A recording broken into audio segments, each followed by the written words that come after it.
the flag.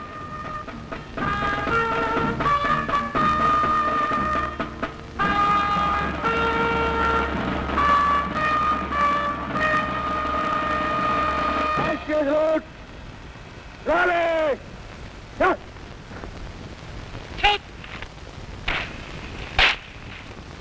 The beginning of civilization depended on the use of symbols. Dhwajas or flags are said to have been used even in the epic age of mythology. Since antiquity, emblems or seals were used by clans and tribes to assert their collective identity.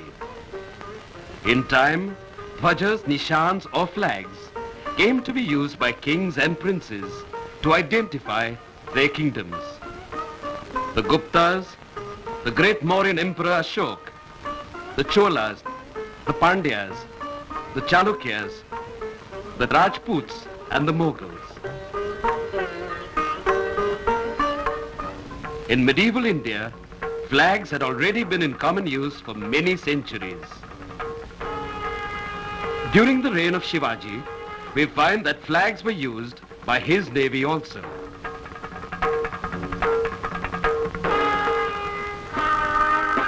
In the 17th century, the British brought the Union Jack, which was to fly over India for nearly 2 centuries. In 1857, the people of many kingdoms brought their flags together to fight India's first war of independence. National awakening after 1857 led to the birth of the freedom movement. Even though the Indian National Congress came into being in 1885, it had no flag. Most records indicate that the first attempt to create a national flag was at Pasi Bagan Square in Calcutta in 1906. A red, yellow and green flag. It is said that the flag had 8 lotuses, the sun and the moon, with Bande Mataram written across the middle strip. In 1907, Bhikaiji Cama and her revolutionary compatriots in exile unfurled a flag with similar colors at the World Socialist Congress in Stuttgart, Germany.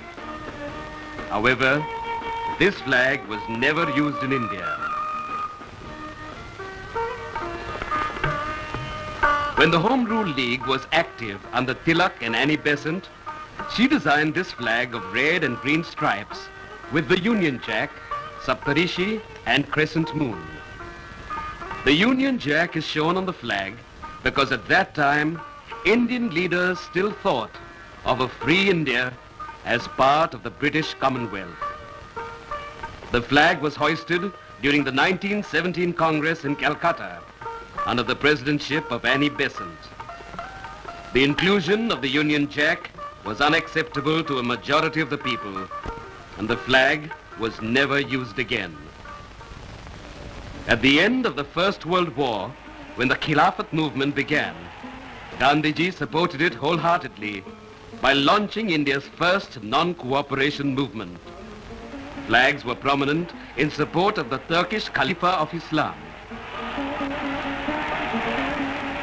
In 1921, when the All India Congress Committee met at Bezvada, P. Venkaiah, a young man from Andhra, designed a flag and showed it to Gandhiji. The flag had 2 colors, red and green. Gandhiji and Lala Hansraj of Jalandhar suggested the addition of a white strip to symbolize purity and the charkha to symbolize self-reliance.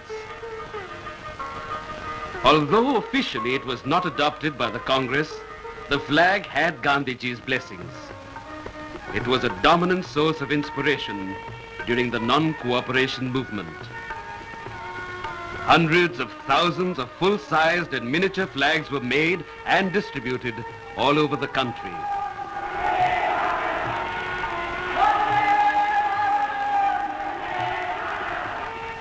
The British authorities were alarmed at the immense popularity of this flag, which stood for freedom. The Secretary of State asked for daily reports pertaining to flag hoisting.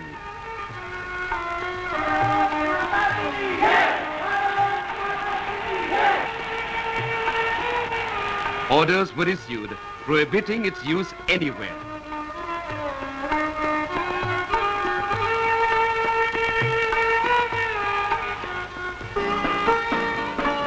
When the use of the flag was forbidden in Nagpur, it was decided to launch a flag satyagraha. To assert the people's rights to carry the symbol of their aspirations, Jamnalal Bajaj led a flag satyagraha in Nagpur.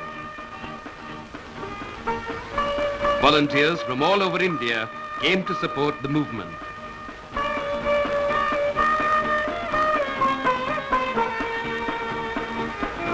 Bajaj and over 800 of his companions were arrested. This suppression had the opposite effect to what the British intended.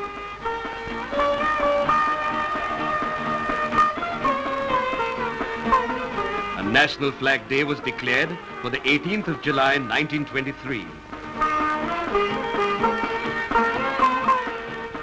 When the government was faced with a nationwide determination, it had to relent, and flags continued to fly. Every Congress session began with a salutation to the flag.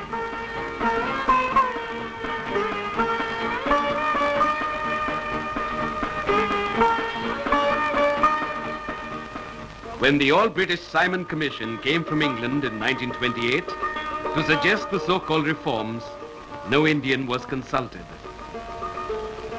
People rallied under the flag and with one voice asked Simon to go back.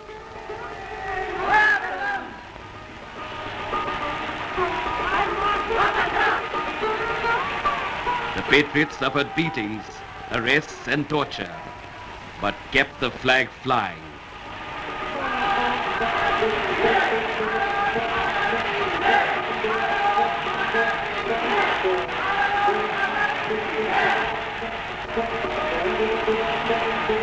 This phase of history united the people, and the Calcutta Congress of 1928 was witnessed by a sea of humanity.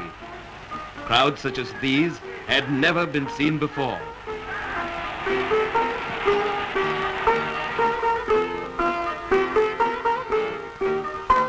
The 1929 Congress met on the banks of the Ravi in Lahore.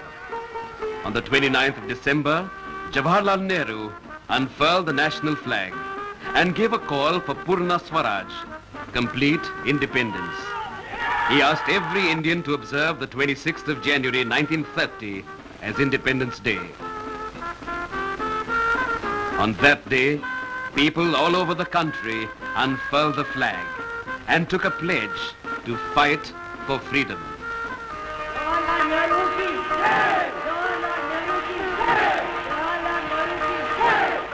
Now, for the first time, the Congress appointed a committee for the designing of a national flag. A saffron flag with a charkha was recommended, but it was unacceptable to the Congress. In 1931, the Karachi Congress resolved to adopt this tricolor of saffron, white and green with a charkha on the middle strip as a national flag. It became immensely popular. Kamla and Jawaharlal Nehru joined in the mass enthusiasm. In 1931, the Congress had authorized Gandhiji to be its sole representative at the second Roundtable Conference in London. Gandhiji came back with empty hands. When the Mahatma was away, the British had promulgated an emergency powers ordinance in UP and the Northwest Frontier Province. The answer to this was the launching of a non-cooperation movement by Gandhiji. Once again, the flag became a symbol of defiance, and once again, the police beat up men, women, and children.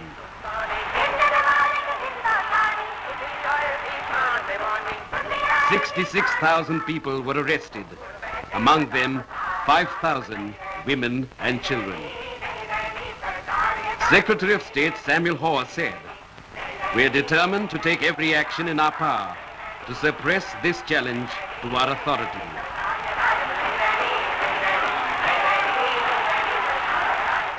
But whenever the flag was pulled down, it was bravely hoisted again.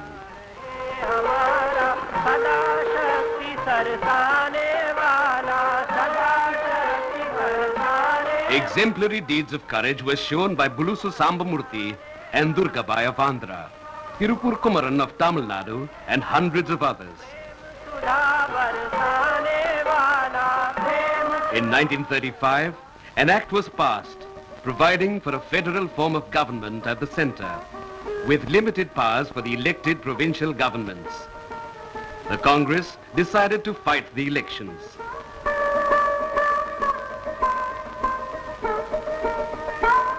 When the Congress assumed office in 7 provinces, its flag flew from every housetop.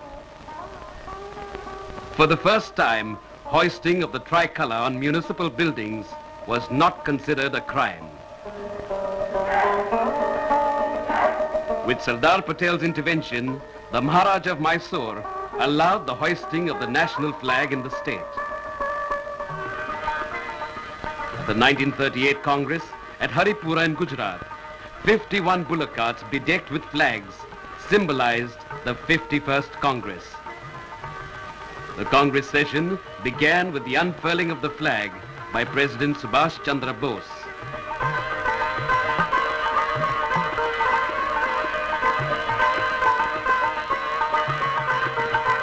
In 1939, at Tripuri in the central provinces, 52 elephants carried pictures of all the past presidents and flags to the opening of the 52nd Congress.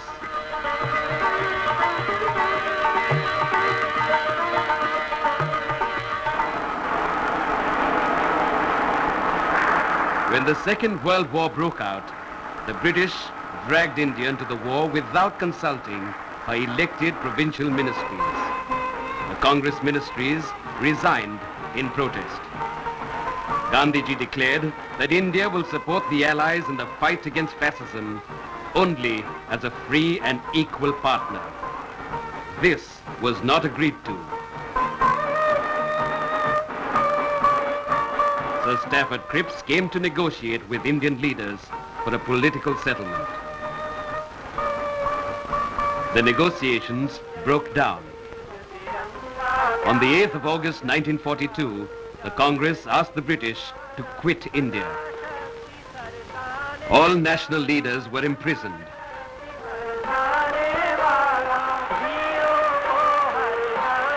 The leaderless people faced batons and bullets. But how do you imprison a flag, the soul of a people?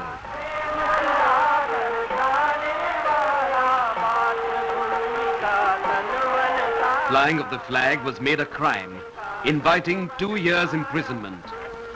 The people defied the orders and organized peaceful flag-hoisting demonstrations.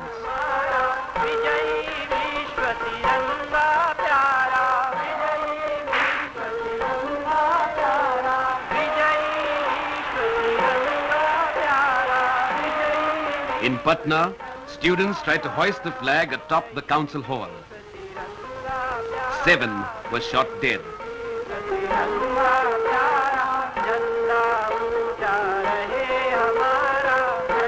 Kanaklata of Assam was killed while hoisting the flag on the collectorate.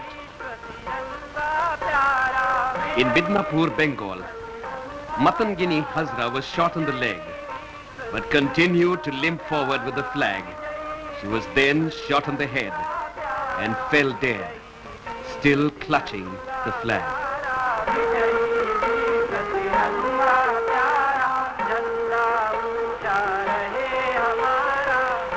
In 1943, the Indian National Army, led by Netaji Subhash Chandra Bose, adopted this flag as India's national flag. They occupied Maurang Kangla in Manipur and hoisted the national flag. In the same year, Netaji Subhash Chandra Bose visited the cellular jail in the Andaman and Nicobar Islands. He hoisted the flag of free India at Port Blair.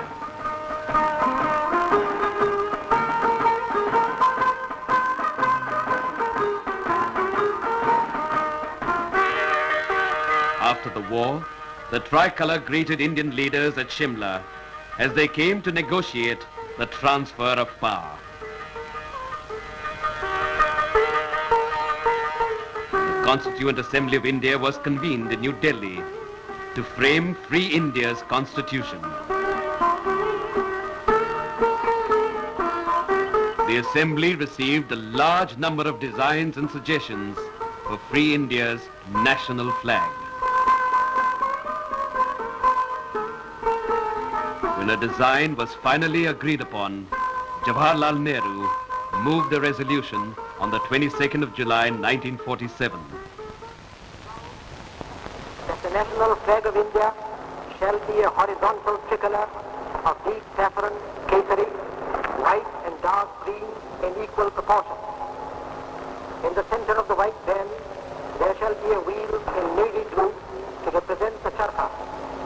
There is a slight variation in this flag from the one many of us have used during these past years. The colors are the same. In the white, there was the symbol of the charkha, which symbolized the common man in India, which symbolized the masses, the people, which symbolized their industry, which came to us from the message which Mahatma Gandhi had delivered to the country.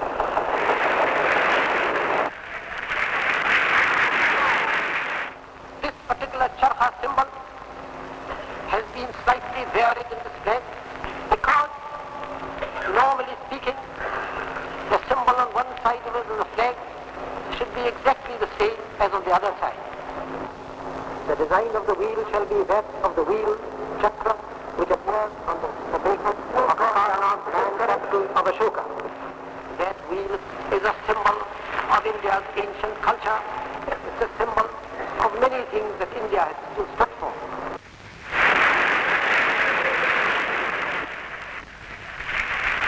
The British flag was finally replaced by the national flag of Free India.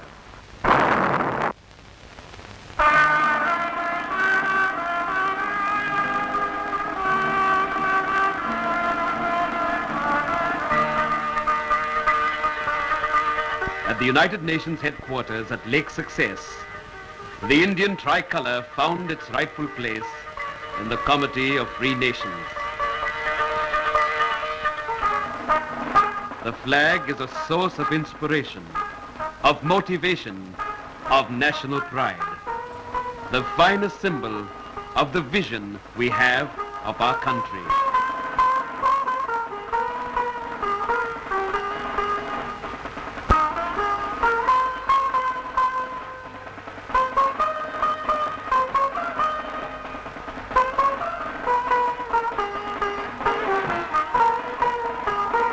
In the words of Dr. Radhakrishnan, the flag links up the past and the present. It is the legacy bequeathed to us by the architects of our liberty. Truth, satya, dharma, virtue, these ought to be the controlling principles of all those who work under this flag.